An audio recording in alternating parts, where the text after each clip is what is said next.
बच्चों, कैसे आप लोग। आज मैं फिर आपके सामने धीरज सर, आपका फिर से स्वागत है बाजीराव ग्रुप के इस ऑफिशियल चैनल पे। तो आज जो है मैं मतलब इस साल की सबसे इंपॉर्टेंट इंफॉर्मेशन आपके लिए लेके आया हूं, सिर्फ और सिर्फ आपके लिए, आपके बच्चों के लिए। तो वो इंफॉर्मेशन है कि आज जो है मैं राष्ट्रीय मिलिट्री स्कूल के पूरे इंफॉर्मेशन लेके आया हूं। इसके जो एप्लीकेशन फॉर्म है वो खुल चुके हैं 21 अगस्त से 19 सितंबर तक। ध्यान रखिए डेट को, 21 अगस्त से 19 सितंबर तक जो है एप्लीकेशन फॉर्म के भरने की डेट है। और मैं इस पूरे वीडियो में बताऊंगा कितना परसेंट रिजर्वेशन है, कितने परसेंट बच्चे जा सकते हैं, कितने गर्ल्स जा सकते हैं, कितने बॉयज जा सकते हैं, कितने नंबर ऑफ जो है वहां पर आरएमएस के कॉलेजेस है, और जो है कितने नंबर ऑफ सीट्स पर कॉलेज है। मैं आपको सब इंफॉर्मेशन देने वाला हूं, और कितने वहां पर जो है आपके सीट्स हैं ये भी मैं आपको बताऊंगा, और कब कब एडमिशन ले सकते हैं ये तो आपको जरूर पता है। ठीक है, तो हम लोग जो है डिटेल डिस्कशन करने वाले हैं, और मैं जरूर ये भी बताऊंगा कि कहां कहां जो है आरएमएस कॉलेज है, आपको पता होना चाहिए।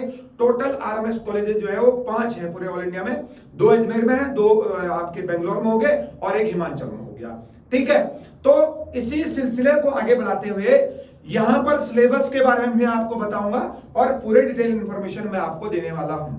अगर मैं सबसे पहले इंफॉर्मेशन बताऊं आरएमएस की कहां कहां है, जैसा कि आपके स्क्रीन पर देख सकते हैं, जब आप इसकी वेबसाइट खोलेंगे तो आपको इस तरीके से देखने को मिलेगा। जो भी प्रोस्पेक्टस है आरएमएस की तरफ से रिलीज किया हुआ वो मैं आपको यहां से बताने वाला हूं, और फॉर्म कैसे फिल करते हैं, क्या क्या स्टेप है, उसके लिए मैं जो है अलग से इंफॉर्मेशन आपको देने वाला हूं। ठीक है, अगर हम बात करें आरएमएस का जो टोटल हमारे कॉलेजेज हैं, 5 स्कूल्स हैं आरएमएस के। जैसे कि आप देख सकते हैं येलो वाले, ये हिमाचल प्रदेश में चैल नाम से जाना जाता है, आरएमएस चैल। और आपके राजस्थान में 2 कॉलेज होंगे, आरएमएस अजमेर और आरएमएस धौलपुर। ठीक, और फिर हम साउथ साइड जाएंगे कर्नाटका में, आरएमएस बेंगलुरु, बेलगाम और आरएमएस बेंगलुरु। ये 5 कॉलेज जो है आरएमएस के पूरे ऑल इंडिया होंगे। और उसके बाद अगर हम बात करें कि जो है क्या क्या इंफॉर्मेशन है, क्या क्या नई चीजें यहां से निकाली गई हैं आरएमएस ने इस बार, तो अगर मैं बात करूं एडमिशन के लिए, देखो जो कि बहुत ही इंपॉर्टेंट है। ठीक है, तो बॉयज एंड गर्ल्स दोनों जा सकती हैं, चाहे 6 क्लास हो चाहे वो 9 क्लास हो। इस बात को आपको ध्यान से सुनना है। पहले गर्ल्स नहीं जा सकती थी, अब जो है गर्ल्स भी 6 में और 9th में गर्ल्स भी जा सकती है।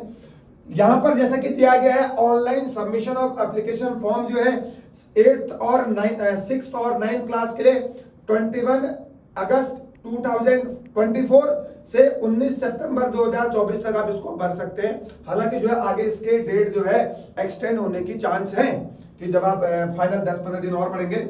अगर हम रिटर्न एग्जामिनेशन की बात करें, कब रिटर्न एग्जामिनेशन होगा, पहले हम ये देख रहे थे कि आरएमएस में जो है आरएमएस की वेबसाइट पे कि 15 दिसंबर को जो है इसका पेपर होने की संभावना थी। अब भी जो है ऐसा कोई यहाँ पर एस्टिमेट डेट नहीं दिया है। अब मैं आपको बताना चाहता हूं कि जो ये इंफॉर्मेशन वहां से आएगी आपको ईमेल के थ्रू और एसएमएस के थ्रू ये इंफॉर्मेशन जरूर मिलेगी। ठीक है, तो अभी कोई सर्टेन डेट नहीं है, तो 15 दिसंबर या 21 दिसंबर को यहां आपको देखने को मिल सकता है। अब सबसे इंपॉर्टेंट मुद्दा रहेगा हमारा कि रिजर्वेशन का क्या सीन सॉर्ट है। सब रिजर्वेशन का क्या सिनेरियो है, बहुत ही इंपॉर्टेंट। देखिए इसमें लिखा है 70% of seats are reserved for the wards of serving and retired जेसीओज एंड अदर। मतलब 70% सीटें सभी कॉलेजेस में, सभी आरएमएस के स्कूल में 70% सीट जो है वो हमारे किसके लिए होंगे, जो हमारे जेसीओ, आर्मी में, नेवी में, एयरफोर्स में, और जो उससे नीचे वाले रैंक के हैं उनके लिए 70% सीट जो है रिजर्व रहेंगी। और देखिए मतलब बोले तो जनरल वालों के लिए बहुत कम है, तो 70% उनके लिए होगी। और 30% seats are reserved for the wards of serving और retired officer of army, air force, navy and for the civilians. तो 30% सीटें जो होगी वो सिविलियंस के लिए है या ऑफिसर्स के लिए है जो सर्विंग में है या जो रिटायर हो चुके हैं। ठीक है, दूसरी बात अब मैं आपको ये जरूर बताना चाहता हूं, देखो मेरे प्यारे बच्चों, फिर से देखिए जैसे 100 सीटें हैं, मान लीजिए एक स्कूल में 100 सीटें हैं, तो 100 में से 70% सीट्स जो है रिजर्व है पहले से ही, है नहीं? वो किसके लिए रिजर्व है? वो आपके जेसीओज के लिए हैं, जेसीओज के बच्चों के लिए हैं, और जो भी आपके अदर मेंबर है आर्मी में उससे नीचे रैंक वालों के लिए, उनके लिए जो है 70% सीट रिजर्व रहेंगी। और 30% सीट में जो है जनरल वाला बंदा भी इसमें लड़ाई लड़ेगा, जिसके पिताजी आर्मी में नहीं है, या उसके पिताजी जो है प्राइवेट जॉब में है, या हम बोल सकते हैं उसके पिताजी कोई टीचर है, तो वो भी आपके 30% में मतलब 30 सीटों के लिए फाइट लड़ेगा। किनके साथ? वो जो ऑफिसर रह चुके, रिटायर्ड ऑफिसर रह चुके हैं या सर्विंग ऑफिसर है, उनके साथ 30% में इंक्लूड होगा वो बच्चा। तो अब यहां से ये कंक्लूजन निकला है, तो 70% ऑफ सीट जो है आर्मी वाले बच्चों के लिए रिजर्व है। इस बात को ध्यान सुने। और फिर अगर हम बात करें इनमें से भी 70% में से भी 27% सीट्स, 15% सीट्स और 7.5% सीट जो है रिजर्व है किसके लिए? ओबीसी के लिए, एससी और एसटी के लिए। ठीक है, तो 27% किसके लिए रिजर्व होंगी? ओबीसी के लिए। अगर हम बात करें 70% का 27% ओबीसी वाले ले जाएंगे, और 15% एससी वाले, और 7.5% एसटी वाले। ये यहां भी एप्लीकेबल होगा और इधर भी एप्लीकेबल होगा। तो 30%, मान लीजिए 30 सीटें हैं टोटल, और 30 सीटों का भी 27% किसके लिए रिजर्व होगी? ओबीसी के लिए। 30 सीटों का 15% किसके लिए रिजर्व हो गया? एससी के लिए। और 7.5% किसका? 30 सीट्स का, ये एसटी के लिए होगा। अब बाकी जो बच गई वो जनरल वालों के लिए। ठीक, और a total of 50 seats, not more than 50 in either college are for personal killed in action। जो भी कभी कभी जो है मतलब सेना में उनकी डेथ हो जाती है, तो 50 सीट्स उनके लिए क्या है? रिजर्व है पहले से। और हर एक कॉलेज में जो है 15 सीट्स होंगे, 15 से ज्यादा नहीं होंगी। ठीक, 10% और 30 वैकेंसीज मैक्सिमम किन के लिए है? गर्ल्स के लिए। गर्ल्स के लिए चाहे वो 6th क्लास हो चाहे वो 9th क्लास हो, है नहीं? तो 30 सीट्स आपकी 6th क्लास में भी होंगी, और 30 सीट्स आपकी कहां भी होंगी? 9th क्लास में होंगी। तो 30 सीट्स आपकी मैक्सिमम वैकेंसी किसके लिए? गर्ल्स के लिए भी है, और 10% हो गया टोटल का। ठीक है, और उनमें से भी आप यह देख सकते हैं 27%, 30 सीट्स में से 27% जो है ओबीसी के लिए, 15% किसके लिए हो गया? एससी के लिए हो गया, और 7.5% किसके लिए हो गया? एसटी के लिए हो गया। तो ये है रिजर्वेशन का कोटा, किस तरीके से वहां आपको रिजर्वेशन मिलता है। ठीक है, मैंने आपको बता दिया। मान लीजिए 100 सीटें हैं, 100 सीटों में से 70 सीटें आर्मी वाले बंदों के लिए हैं, जेसीओ रैंक तक के लिए, उसके नीचे वाले जो भी आर्मी में है, और 30 सीट्स में सिविलियंस के लिए भी 30 सीट्स उसी में इंक्लूड है, और जो रिटायर्ड ऑफिसर है या सर्विंग ऑफिसर है वो भी 30% में ही इंक्लूड होंगे। ठीक, तो ये बहुत इंफॉर्मेशन है, बहुत काम की इंफॉर्मेशन है आपके लिए। तो रिजर्वेशन का बहुत ज्यादा रोल रहेगा वहां पर। ठीक है, और काफी नंबरों में काफी ऊपर नीचे होता है इसमें। और अगर हम बात करें क्या क्या एलिजिबिलिटी है, अब सवाल ये रहता है कि हमारा सपना रहता है कि आर्मी कॉलेज में जाना, आर्मी स्कूल से पढ़ना, लेकिन उसके लिए हमारे क्या क्या एलिजिबिलिटी है? आपका बच्चा 5th में होना चाहिए, 6th में होना चाहिए, किस में होना चाहिए? देखिए, आपका बच्चा चाहे किसी भी क्लास में हो, 5th, 6th, 7th में, लेकिन उसको जो है मैं आपको बता देता हूँ 10 से 12 साल उसकी एज होनी चाहिए। 10 से 12 साल, चाहे बॉयज हो चाहे गर्ल्स हो, 10 to 12 ईयर होनी चाहिए। और यहाँ भी लिखा भी देखो कब पैदा होना चाहिए? 1 अप्रैल 2013 के से और 31 मार्च 2015 के बीच जो है उसका जन्म होना चाहिए। बहुत ही इंपॉर्टेंट इंफॉर्मेशन। अच्छा, इस डेट को भी चल जाएगा। अगर किसी की डेट ऑफ बर्थ मान लीजिए 1 अप्रैल 2013 है, तब भी दे सकता है एग्जाम। अगर किसी की डेट ऑफ बर्थ जो है 31 मार्च 2015 है, वो तब भी एग्जाम को दे सकता है। इनके बीच वाले तो दे ही सकते हैं। ठीक है, और 10 से 12 साल उसकी एज होनी चाहिए, और साफ साफ यहाँ मेंशन है उसकी एज कितने से कितनों के बीच में होनी चाहिए। देखिए, मैंने बताया ना, 1 अप्रैल 2013 वाला भी दे सकता है और 31 मार्च 2015 वाला भी दे सकता है। तो आप लोग अपने पेन कॉपी लेके बैठिए और एज में निकालो भैया किसका फंडा पड़ रहा है। और अगर 9th क्लास में एडमिशन लेना है, तो 9th क्लास में एडमिशन के लिए 13 to 15 ईयर उसको होने चाहिए। इसका मतलब क्या होना चाहिए? बॉर्न बिटवीन 1 अप्रैल 2010 टू 31 मार्च 2012, ये उसकी डेट ऑफ बर्थ होनी चाहिए। इनके बीच होना चाहिए, मतलब 1 अप्रैल वाला भी चल जाएगा और 31 मार्च वाला भी चल जाएगा, है नहीं? 31 मार्च 2025 तक उसको कितनी एज होनी चाहिए? 13 से लेके 15 तक एज होनी चाहिए, जो कि बहुत ही इंपॉर्टेंट है। या आप ये डेट ऑफ बर्थ दे सकते हैं, आपके बच्चे की डेट ऑफ बर्थ 1 अप्रैल 2010 से 31 मार्च 2012 के बीच होनी चाहिए। 1 अप्रैल वाला भी एग्जाम दे सकता है और 31 मार्च वाला भी एग्जाम दे सकता है। और ये कब तक करना है आपको? 31 मार्च तक। 31 मार्च 2025 तक उसको 13 से 15 साल के बीच होने चाहिए, ठीक है, क्योंकि बहुत जरूरी है। अब अगर हम बात करें, और हाँ एक चीज और लिखी इसमें, 6 महीने का जो है, देखो 6 months of relaxation in upper ages limit is permissible for the wards of personally killed in the action. जो कभी एक्शन में या किसी लड़ाई में उनकी डेथ हो गई है, उनको जो है 6 महीने का, उनके बच्चों को जो है 6 महीने का एक्सटेंशन दिया जाता है, रिलैक्सेशन दिया जाता है। तो इसमें आप 6 महीने आगे जोड़ सकते हैं, तो वो भी एग्जाम को दे सकते हैं, ठीक है। ये तो था एज का, है नहीं, कौन कौन से बच्चे दे सकते हैं। तो इसमें ऐसा कुछ नहीं लिखा है कि जो है आपका बच्चा 7th में पढ़ रहा है, 5 में पढ़ रहा है, 6 में पढ़ रहा है, बस एज होनी चाहिए और जो सर्टिफिकेट वो ले जाएगा उस समय, उसको आप उनको दिखा सकते हैं। अब जो है अगला इंपॉर्टेंट पॉइंट है, सर इस टेस्ट में जो है क्या क्या सिलेबस पूछा जाता है। देखिए अगर हम 6th क्लास की बात करें, इंग्लिश, देखिए इंग्लिश वहां पर आता है, सिर्फ और सिर्फ क्वालिफाई करना होता है आपको जो है इंग्लिश आपकी 50% की 50 नंबर की होगी और 35% मतलब 17 नंबर आपको लाने हैं, आप क्वालिफाई हो जाएंगे। इंग्लिश के मार्क्स जो है टोटल में काउंट नहीं होते हैं। इंटेलिजेंट जिसको हम रीजनिंग बोलते हैं, आपको 50 नंबर की वहां पर रीजनिंग आएगी, 40% आपको लाना बहुत जरूरी है क्वालिफाई के लिए। मैथ्स आएगी 50 नंबर की, 50 क्वेश्चन होंगे, हर एक क्वेश्चन 1 नंबर का आएगा। और general knowledge and current affairs आएगा, उसमें भी आपके कितने क्वेश्चन होंगे? 50 क्वेश्चन होंगे। और 20 नंबर का लास्ट में जो है इंटरव्यू होता है, जब इसका रिजल्ट आएगा। अगर हम 6th क्लास की बात करें, 6th क्लास के लिए टोटल मार्क्स होंगे पेपर में, वो होंगे आपके 150 क्वेश्चंस, हर एक क्वेश्चन 1 नंबर का है। तो यहाँ पर जो है 150 नंबर का पेपर आपको देखने को मिलेगा और 40% हर उसमें क्वालिफाई करना बहुत जरूरी है। इंग्लिश का भी पेपर होता है, लेकिन उसको सिर्फ और सिर्फ जो है क्या करना होता है? क्वालिफाई करना होता है। लास्ट में जो है मेरिट में इंग्लिश के नंबर नहीं जुड़ते हैं। और अगर मैं बात करूं 9th क्लास की, 9th क्लास के लिए पेपर 1, 2 पेपर होंगे, एक पेपर 1 और पेपर 2। पेपर 1 में आपका हिंदी भी आएगा, इंग्लिश आएगा, सोशल साइंस आएगा। इंग्लिश का आपके 50 क्वेश्चन होंगे, हर एक क्वेश्चन 1 नंबर का होगा। हिंदी आपकी जो है 20 नंबर की आएगी, हर एक क्वेश्चन 1 नंबर का होगा। अब हिंदी में क्या आएगा क्या नहीं तो हम बात करेंगे। सोशल साइंस जिसको हम एसएसटी बोलते हैं, उस 30 नंबर की आएगी, 30 क्वेश्चन होंगे, टोटल 100 क्वेश्चन होंगे।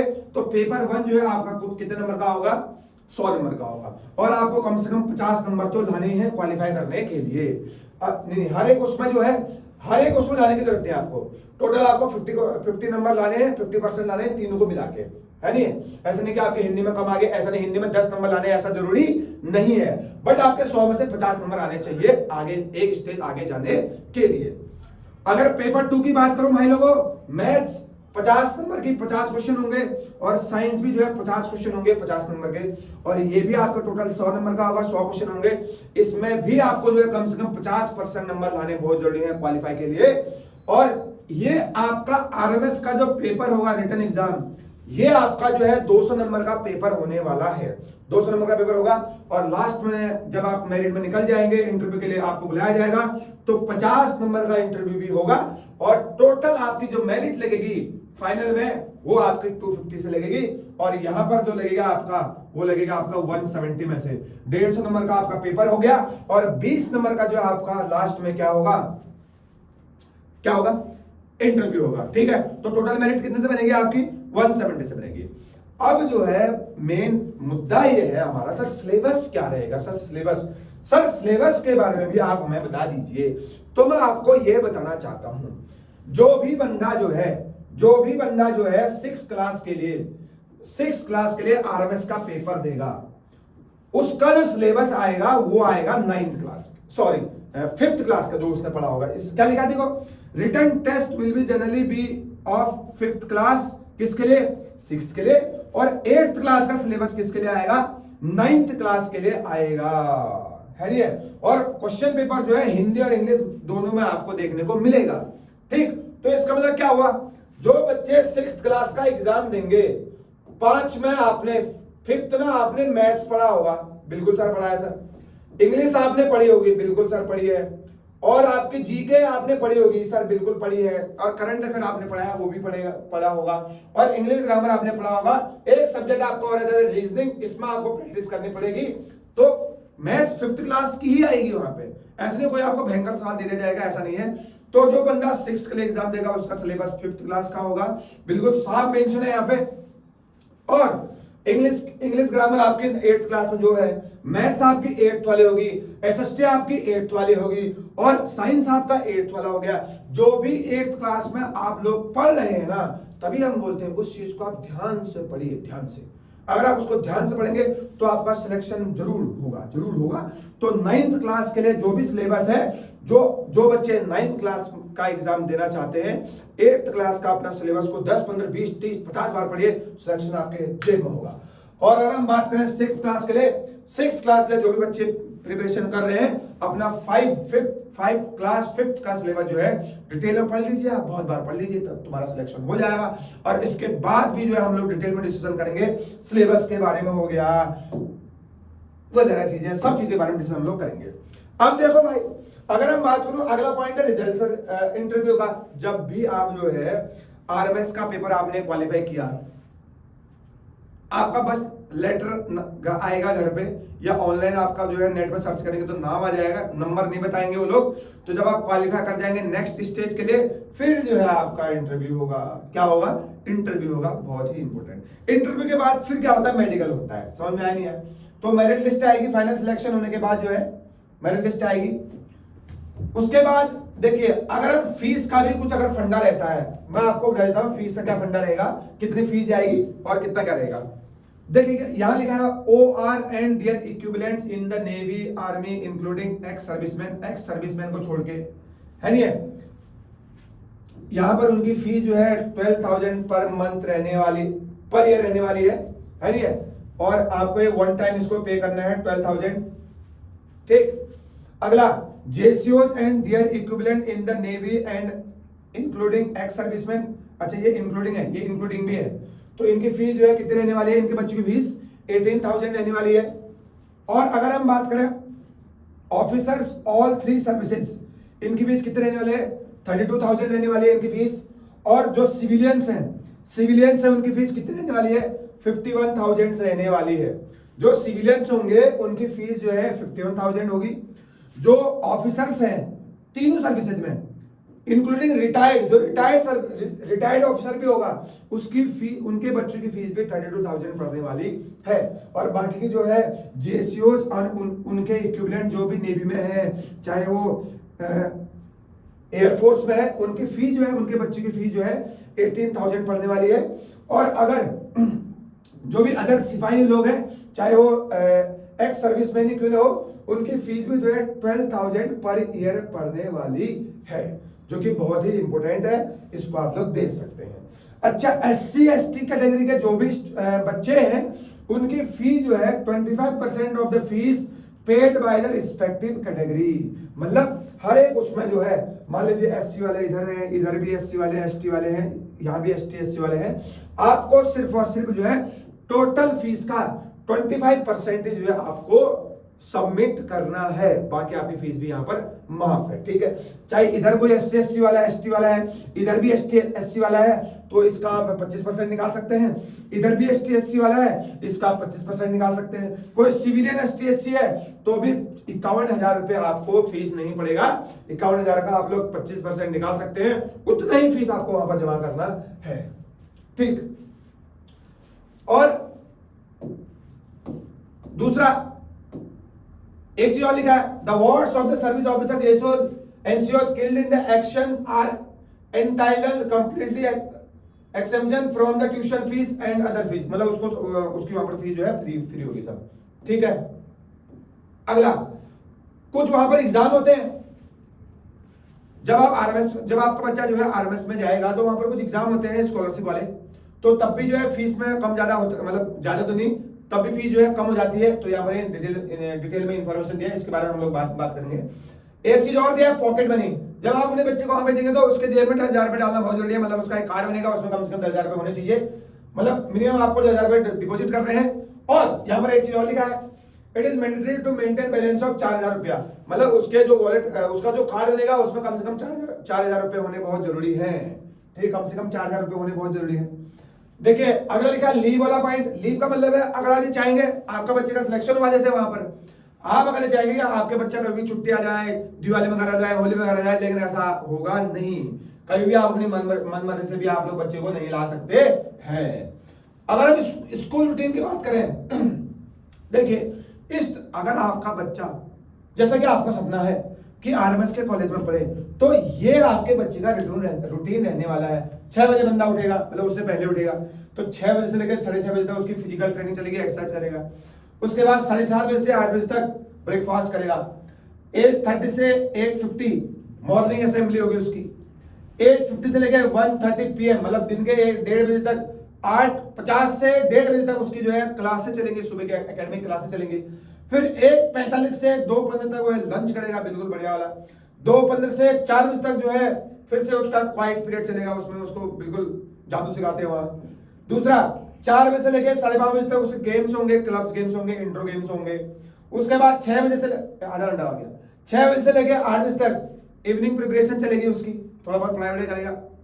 अगला 8 बजे से लेकर 9:30 बजे तक जो है उसका लंच चलेगा, और 9:30 बजे से 10:30 बजे तक जो है एक बार और वो पढ़ाई कर सकता है अगर चाहे तो, और 10:45 में जो है आपको टाटा गुड बाय बोल देगा बच्चा, तो मतलब वो तो सो जाएगा। ऐसा रूटीन है वहां का, है नहीं, उन्होंने दिया है पहले से भाई। और अगला बहुत इंपोर्टेंट है इंटर स्कूल ट्रांसफर। इसका मतलब ये है, मान लीजिए आप हैं बेंगलोर के और आपके बच्चे को मिल गया अजमेर, यानी अब उत्तराखंड वालों तो कहाँ मिलेगा, कहीं नहीं, अजमेर ही भेजो। अब मान लीजिए आप लोग हैं बेंगलोर के और आपके बच्चे को अजमेर मिल गया, आप चाहे तो अपने बच्चे का एडमिशन जो है बेंगलोर में करा सकते हैं, है नहीं, तो एप्लीकेशन लिखनी पड़ती है, ये उसके लिए है। तो जो उत्तराखंड के लोग हैं वो तो भाई कहाँ भेजोगे आप, अजमेर कहीं भी भेजो आप, दूरी है आपका बच्चा, ठीक। और स्पोर्ट्स भी होंगे वहां पे, हाउस सिस्टम भी है, मेडिकल एंड हेल्थ केयर पूरी आपको मिलती है वहां पे, है नहीं। मैथ्स भी बढ़िया मिलेगा, लिखा है इसमें भाई फ्रेश फ्रूट मिलेंगे, मिल्क मिलेगा, बटर मिलेगा, जैम मिलेगा, अंडा मिलेगा, बड़े से सब कुछ वहां पर मिलेगा। बिल्कुल वेल बैलेंस डाइट वहां पर आपके बच्चे को मिलने वाली है, और मेडिकल की पूरी केयर वहां पर आपको मिलने वाली है नहीं है। और एक्टिविटी भी वहां पर आपको देखने को मिलेंगी। आपका बच्चा फोटो खींचना सीखेगा, मतलब फोटोग्राफी करेगा, ठीक है। ड्रामेटिक्स ड्रामा में एक्टर बन सकता है, आर्ट क्राफ्ट, है नहीं, म्यूजिक बड़े से अरिजीत सिंह जैसा बन सकता है, डिबेट एंड सब कुछ यहाँ पर जो है सब कुछ सिखाते हैं वो लोग। एनसीसी भी अवेलेबल है वहां पे, है नहीं है। डिसिप्लिन में तो भाई आपको पता ही है, डिसिप्लिन तो नंबर 1 रहेगा, ठीक। टेक्स्ट बुक प्रिपरेशन सब वहीं से आपको प्रोवाइड होंगे। Textbook will not be provided by the school fees और school by the school free of cost, मतलब बोले तो फ्री में नहीं बांटेगा वो, है नहीं, तो वो लेने पड़ेंगे ना। These are required to be purchase by the cadets, मतलब इनको बच्चों ने वहां पर खरीदना है। ये मत समझना कि वहां पर सब कुछ फ्री मिलेगा, तो वहां पर आपको सब कुछ प्रोवाइड होगा, लेकिन माल पानी थोड़ा बहुत चाहिए, तो ताकि जो है बुक तो आपको देनी पड़ेंगी, है नहीं। और जब आपका बच्चा निकल जाएगा, जब आपका बच्चा जो है पूरा मतलब तैयारी कर लेगा, मतलब बोले तो आरएमएस का एग्जाम निकाल लेगा, इंटरव्यू निकाल लेगा, उसका मेडिकल हो जाएगा, उसके बाद आपको एक दिन बाजार जाना है, और बाजार जाके आपको ये चीजें अपने बच्चे के लिए लेनी है। क्या क्या लेना है बताओ? टूथब्रश आपको लेना है नहीं, टूथपेस्ट आपको एक लेना है, एक ही लेना है, 2 मत ऐसे कि 5 ले लूं, एक ही लेना है आपको, है नहीं। सब कुछ नहीं, देखो क्या क्या लिखा हुआ है, हेयर ऑयल लेना है एक लेना है, नेल कटर एक ले, 5 मत देना है नहीं। अब होता है माँ दिल से लगा होता है भाई, शीशा एक ही दे, है नहीं। रेनकोट एक देना है, वाटर प्रूफ शूज एक देना है, स्लीपर्स आपको देखो सब एक ही देना है, तो 5 खरीदने की जरूरत आपको नहीं है। हाँ ये जरूर 4-5 खरीदे, ये यहाँ वाले बहुत इंपोर्टेंट चीज है। क्या लिखा? अंडरवियर 4 दे भैया, आप कहाँ लेने जाएगा, वहां दुकान में जा रहा है, ऐसा नहीं होगा। रुमाल आपको 6 लेने हैं, खाकी शर्ट आपको 6 खाकी शर्ट होंगे आपके, है नहीं। खाकी शूज भी होंगे आपके, शॉर्ट्स भी होंगे 6, खाकी शॉर्ट्स भी होंगे 6, और व्हाइट शर्ट भी आपको 3 ही व्हाइट शर्ट देनी है, होली नहीं खेलनी होती 10-12, है नहीं। वुलन नेवी ब्लू स्टॉकिंग्स 2 खरीदने हैं, शॉर्ट्स स्पोर्ट्स शॉर्ट भी आपको 4 प्रोवाइड कर रहे हैं, शूज भी आपको 2 देनी है, पीटी सूट, पीटी बंदा एक्सरसाइज करेगा उसको आपको 2 देनी है, वुलन सूट भी आपको 1 देना है, है नहीं, स्कूल टाई एक हो गया, अरे आसपास नजदीकी घर में वहां मिल जाएगा, जो जो जाएगा। और उत्तराखंड से यहाँ भोग के लाने की जरूरत किसी को नहीं है नहीं भाई। हाँ, जो कैंटीन वैंटीन वाले वो सस्ते मतलब ले सकता है, ये वाली चीजें तो आप ले ही सकते हैं, ठीक है। तो ये चीजें जो है बच्चे को वहां पर ले जानी है नहीं। अब बिना ब्रश के जाओगे वहां, सीधे बाहर कर देंगे वो, ठीक है। तो ये बहुत जरूरी इंपॉर्टेंट है। हाँ, ये तो ले जाना बहुत जरूरी है, मच्छर काटेंगे नहीं तो। देखिए भाई, अगर मच्छर मतलब देखो, मच्छरदानी मॉस्किटो नेट ले जाना आपको एक, है नहीं, बेडशीट आपको 2, पिलो अगर तकिए की बात करें दो तकिए के कवर ले जाने बहुत जरूरी है, और कंबल भी आपको 2 ले जाने हैं, और पिलो तकिया 1 ले जाने हैं, उसके कवर आपको 2 ले जाने हैं, ताकि गंदा होगा तो एक चेंज हम इसको कर सकते हैं। रेन कैप ले जाना है एक, है नहीं, गम बूट्स ले जाने हैं, ये सब ले जाने, किट बैग भी ले जाने एक एक, ये सब एक एक ले जाना है आपको। लिस्ट बना ले अभी से, जो जिनको लग रहा है कि उनका बच्चा जाएगा ना, अभी से लिस्ट बना, अभी से खरीद लो, ताकि जो है बाद में अफरा तफरी में कुछ भूल जाएंगे बच्चे तो दिक्कत आएगी, ठीक। तो ये हो गया जो है, मैंने बता दिया है कि जो है क्या क्या सामान आपको ले जाना है। ये प्रोस्पेक्टस मैं जो है ग्रुप में डाल दूंगा। जो जो मेरे वीडियो देख रहा है, वीडियो को लाइक करते रहिए। और देखो, दूसरी बात ये है, पेरेंट्स ने थोड़ा एसी कम करो भाई, गर्मी हो रही है। देखिए, अब आरएमएस ये कहता है कि जो है हम पेरेंट्स से क्या एक्सपेक्टेशन करते हैं। ये कहता है कि आपको जो है फालतू में बहाने की जरूरत नहीं है। टाइम पे आपका बच्चा है, ऑफिसर बनने गया है, तो वो कुछ सीखेगा। आपको साल में 2-3 बार ही, मतलब 2-3 बार नहीं, साल में 1 ही बार वहां जाना है, जब आपका बच्चा बुलाए। नहीं तो आपको बच्चे को भी अच्छा लगता है कि आप बार बार आओ वहां, ठीक। तो ये लिखा है कि डू नॉट सेंड, हाँ, जब आपका बच्चा घर रहा तो आप उसके जेब में 10,000 रुपए डाल लो, 2,000 रुपए डाल लो, 1,000 रुपए डाल लो। ऐसा आपको करने की जरूरत बिल्कुल नहीं है। जो आपका बच्चा घर में है दूसरा, उसको आप दे सकते हैं उसके बदले, ठीक है। अगला, अरे भाई, और आप कभी भी उसको लीव लेने के लिए कहेंगे, घर आने के लिए कहेंगे, आज होली है, आज दिवाली है, आज ये है, दशहरा है, ऐसा नहीं चलेगा। जब वहां छुट्टियां होंगे तब आपका बच्चा घर आएगा, और उससे पहले जो है आपको इन्फॉर्म कर दिया जाएगा, इस दिन से छुट्टी पड़ने वाली है। आप 2 दिन पहले, आप मतलब यहां से 2 दिन जाएंगे, 2 दिन लग जाएंगे, तो करेक्ट 1 दिन पहले आप वहां पहुंचेंगे। तो ये सब चीजें यहां पर लिखी हुई हैं। और अगर इन केस ऑफ कभी बीमार पड़ गया, तो आपको जो है, अगर उसको पेरेंट्स की रिक्वायरमेंट है उसको, तो आपको इन्फॉर्म कर दिया जाएगा। आपके बच्चे की जो भी समस्या हो, और अगर उस समस्या का समाधान अगर आप हैं, तो आपको जरूर बता दिया जाएगा। जैसे आपके बच्चे की बीमार हो गया, काफी लॉन्ग टाइम से बीमार चल रहा है, या थोड़ा बहुत ही बीमार चल रहा है, तो आपको इन्फॉर्म कर दिया जाएगा, और आपको तभी बुलाया जाएगा जब आपकी उसको जरूरत है, ठीक है। तो आपको इसको ध्यान में देना बहुत जरूरी है। Parents guardians can meet their ward only with a prior permission from the respective house master. मतलब आप जो है, जो भी पेरेंट्स है अपने बच्चे को, एक मतलब बोले तो हाउस मास्टर की परमिशन होगी, तभी आप अपने बच्चों से वहां पर मिल सकते हैं, ठीक है भाई। और पेरेंट्स को साइन करना होगा, सबमिट करना होगा इमीडिएटली बॉन्ड, 50 रुपए का स्टाम्प पेपर पे, attested by the notary at the time of admission. हाँ, एडमिशन के टाइम पर आपको जो है 50 रुपीज का एक नोटरी स्टैम्प भी आपको वहां पर ले जाना है, कि इसमें सारी चीजें इंक्लूड होंगी। हाँ भाई, हम ऐसा कुछ नहीं करेंगे, ऐसा कुछ नहीं करेंगे, हम फालतू में ऐसा बुलाएंगे नहीं। ये भी लिखा है, देखो, the cadets are not allowed to keep any variable within them such as, मतलब बोले तो बच्चे के पास एक्सपेंसिव रिस्ट वॉचेज भी नहीं होनी चाहिए। मतलब 10,000 घड़ी पहना के आपको भेजना नहीं है, ठीक है। वहां टाइम घड़ी होती है, वहां भी गोल्ड रिंग्स, मतलब बोलते सोने की रिंग्स आपको पहना के नहीं भेजनी है। हाँ भाई, जा रहा है, ऐसा नहीं करना है आपको।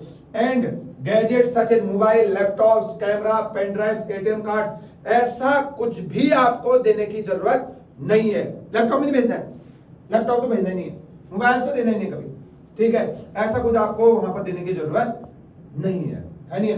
हाँ, आपके बच्चे के पास या वार्ड और बच्चा लिखा तो एक ही बात है, must have sufficient balance in his pocket money account. जो उनका एक वहां पर पॉकेट मनी अकाउंट बनता है, मतलब एक कार्ड बनता है, उसमें आप रख सकते हैं, पैसा वैसा रख सकते हैं। कभी बच्चे को खाने से लगी वो खा सकता है। अब पैसे नहीं होंगे क्या खाएगा बच्चा, बताओ, दूसरों को देखेगा, है नहीं। तो उसके बाद कम से कम दिया भी है उसमें 4,000 रुपए मिनिमम बैलेंस होना बहुत जरूरी है। और 10,000 रुपए आप एक बार में डाल सकते हैं, तो दूसरी बार डाल दो। 10,000 तो रख लो भैया, 10 तो रखना चाहिए आपने, मिनिमम 4 वाले तो 10 डाल दो मिनिमम, है नहीं, ठीक। है नहीं भाई। और ये भी लिखा है, आप ये श्योर कर लीजिए आपके बच्चे का प्रॉपर किट होना चाहिए, मतलब जो भी सामान दे रखा है आरएमएस वाले लिस्ट दी है ना, उसको कम से कम ये प्रॉपर वहां पर होने चाहिए। ऐसा भी नहीं है भाई आप कम्बल भी यहीं से ले आ रहे हो उत्तराखंड से, हल्द्वानी से, आप सब कुछ सामान यहीं से ले आ रहे हो, ऐसा जरूरी नहीं है। आप कुछ आइटम यहाँ से रख लीजिए और जो भारी भरकम सामान है आप वहां से ले लीजिए, आसपास की दुकान वहां पर मिल जाते हैं, है नहीं भाई। तो पेरेंट्स से ये रिक्वेस्ट की गई है कि इन बातों का आप विशेष ध्यान रखिए, ठीक है। और ट्रैवल, अच्छा अगर बच्चे की छुट्टी हो जा रही है, जब भी जैसे 1 महीने की छुट्टी पड़ गई या आधे महीने की पड़ गई, तो आपको पहले इन्फॉर्म कर दिया जाएगा ताकि आप अपना जो भी व्यवस्था है उसको कर सके। तो ये लिखा है travel end of the term, मतलब बोलते तो लास्ट में जब एक टर्म खत्म हो जाएगा उसके बाद जो है आपको पेरेंट्स को पहले से ही 2-3 दिन पहले बता दिया जाएगा कि इतने दिन से छुट्टी पड़ने वाली है, तो आप लोग जो है कर सकते हो, रिजर्वेशन कर सकते हैं, है नहीं भाई। अब ये लिस्ट दी है आपके लिए जो बच्चे जिनका मेडिकल एग्जाम होगा, है नहीं, टेस्ट निकल के बाद इंटरव्यू के बाद जो है आपका मेडिकल होता है, उनके लिए दिया है भैया आपने अपने अपने हॉस्पिटल का नाम उसमें भरना है, ये सब मेंशन है वहां पे, ठीक है ना।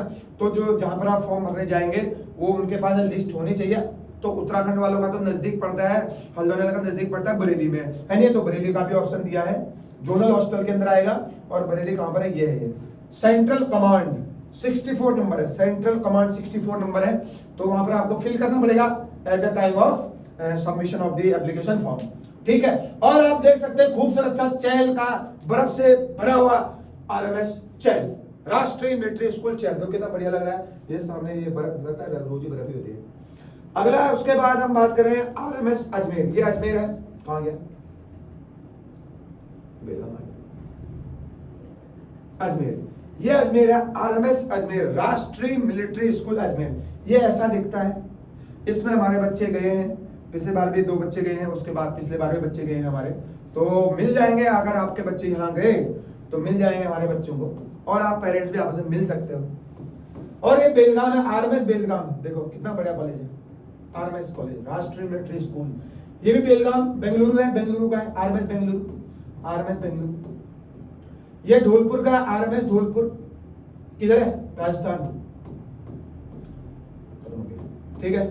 तो इस तरीके से, और पेपर का कुछ लिस्ट दिया गया है, अच्छा बहुत ही इंपॉर्टेंट इंफॉर्मेशन है। देखो जब आप एप्लीकेशन फॉर्म भरेंगे, हालांकि मैं जो है ये वाली वीडियो बना दूंगा आपके लिए अलग से, कैसे फॉर्म भरना है और कैसे क्या करना है, फिर भी मैं आपको बता देता हूं 2-3 पॉइंट। तो ये बोला देखो यार आपको प्रोस्पेक्टस को ध्यान से पढ़ना है, मतलब जो मैंने अभी तक बताया है। दूसरा, अगर आप गलत फॉर्म भरेंगे, इनकरेक्ट भरेंगे, तो आपके फॉर्म को रिजेक्ट कर दिया जाएगा। दूसरा, सारे कॉलम आपको भरे हुए होने चाहिए। आपने डेट ऑफ बर्थ गलत भर दी या कुछ गलत भर दिया तो आप फिर चाहे आपकी रैंक फर्स्ट ही क्यों नहीं, फिर आपका सिलेक्शन नहीं हो सकता, है नहीं। तो और कैटेगरी को आपको भरना बहुत जरूरी है। JCO and OR, only wards of serving और retired JCO OR army of the equivalent air commission under this category only. इसके बारे में बता दूंगा मैं किस तरीके से फॉर्म को भरना है नहीं। तो ये जो है मैं आपको जो है पूरा इंफॉर्मेशन दे दूंगा कि अलग से फॉर्म कैसे भरा जाता है, ठीक है। तो ये मोबाइल नंबर, ईमेल आईडी, क्या क्या कैसे होगा, फॉर्म को कैसे भरा जाता है, इसको मैं आपको अगली वीडियो में बता दूंगा। तो ये मैंने बता दिया कि आरएमएस में कितने नंबर के क्वेश्चन आते हैं, क्या क्या आपको ले जाना पड़ता है आपके बच्चे को, क्या क्या आपको नहीं करना है पेरेंट्स को। तो इस वीडियो को मैं उम्मीद करता हूं आप लोग ध्यान से सुनेंगे और बहुत बार आप देखेंगे, तब जाके आपको समझ में आएगा। प्रोस्पेक्टस भी जो है आप तक मिल जाएगा।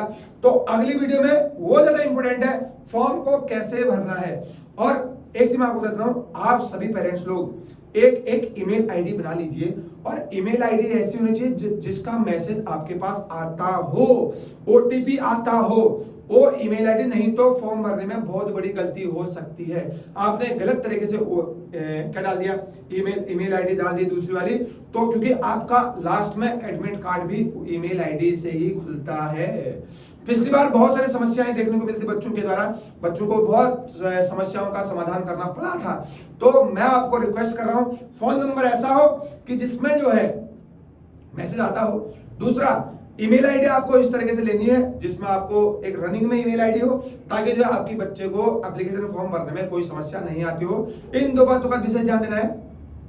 तो मैं आपको बता रहा हूं कि जो है अगली वीडियो में ये बताऊंगा कि कैसे फॉर्म को फिल करना है, कैसे हम लोग फॉर्म को भरेंगे। अगले वीडियो में डिटेल डिस्कशन होगा, कैटेगरी कैसे भरनी है, क्या क्या करना है। ठीक है, तो मिलते हैं अगले वीडियो में। Thank you so much.